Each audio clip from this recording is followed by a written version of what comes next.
Hey guys, and welcome back to the Aubameyang career mode. Back with the videos, back on the grind. So, Mallorca's done. I mean, we were never going to stay, were we? That team was absolute dog. We're now at Watford. I don't know who this Craigie guy is, he's not starting. Delafeu will be there, but this is a squad. They had signed Kolasinac at left back. Michael Keane in there as well. It's not bad. But still room to improve. CDM would be nice, another centre back, maybe a full back as well. Also nice to have the backing of the board and not only have the similar budgets to your local pub team like they gave me in Mallorca. Also, I'm resigning Finland, I can't be dealing with that again, lads. Bayern want Gerard Delafeu? Nah. I also did go to sign Peltola, you might remember him, 5-star skills from Mallorca, but yeah, they're not selling. Absolute snakes. Now, if you think I'm selling this beautiful man to PSG, well, you've just been spending the past few hours snorting packets of glue. Now, for my first signing, I'm going for an interesting one, Mustafi from Arsenal, but this agent's an absolute gumbean. I want to give him the good old 1-2. But I got the deal over the line, sold this left back to West Ham. For my next signing, Paulinho from Leverkusen, one for the future, though we could probably already get into that first team already.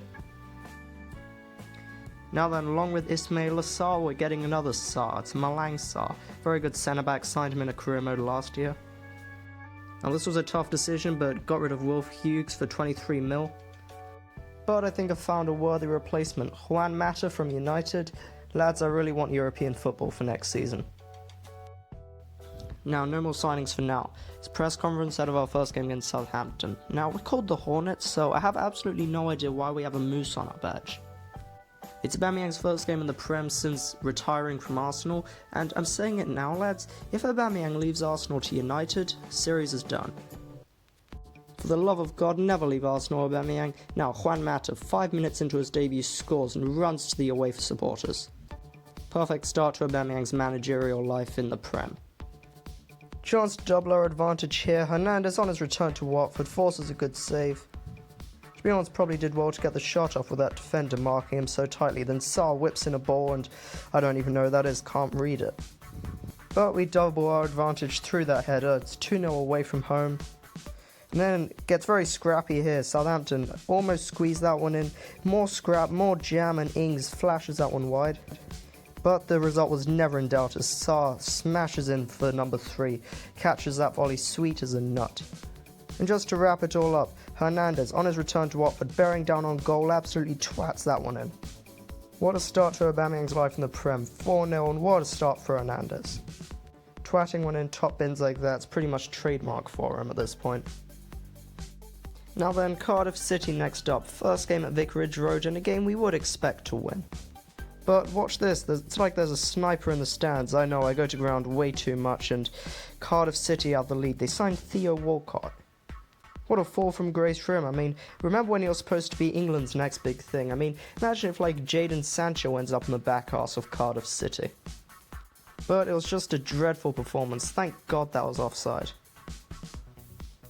Now then, an away trip to one of the most historic grounds in England, but even then it doesn't even have a digital scoreboard. Of course, it's Old Trafford. And yeah, going into this game, I definitely take a point. But then it's Anthony Martial bearing on goal and beats Forster at the near post. Lovely. Now then, ball's whipped in, it's scrappy, and it falls to Martial, who finishes that one off as well, and it's 2-0 United. And now Hernandez picks Smalling's pocket, and he's very good at that. Just, you can lump a ball up to him, and he could easily just battle his way through all the defenders. But now when you're down 2 goals, going into the break, just before half time, this probably is not what you want to do, is it, Decore? The ref pulls out a red. I wouldn't even say it's harsh, to be honest, can't really argue, and then Martial gets his hat-trick, and we lose 3-0 at Old Trafford.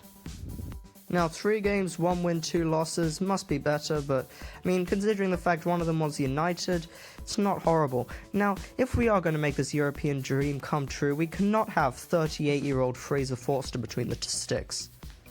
This agent's annoying, we want to backhand him over the desk. But Forster, I mean, more suited to being in the local nursing home than on a football pitch, so we're getting in this new keeper. Now, that's definitely the last signing. One last game, lads. Right, it's Crystal Palace in the Carabao Cup. No more league games today, and I did rotate the team a lot, and that is a quality cross and an even better finish.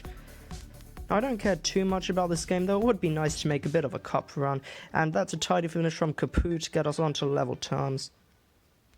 Not much else happened in that game, so we go to a penalty shootout. I think that's Delafeu to go first. Goes in off the post. Now, Milivojevic sends the keeper the wrong way. He's known for being very good at penalties. Now, to be honest, saving penalties are usually very easy on FIFA. Taking them's kind of 50-50 if the keeper goes the right way or not, but usually you can just see where the attacker's looking at. Now, Hernandez obviously is going to score. I actually got the time finishing perfect there. Then I think that one off the post.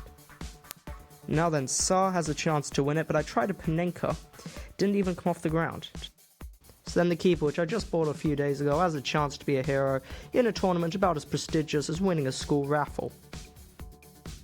But he does it, and the fans love him already, and I'm telling you, if Forster had been in goal, well, we would have conceded all the penalties. So through to the next round of the Carabao Cup, and that's the end of the video. I'll see you in a bit, lads.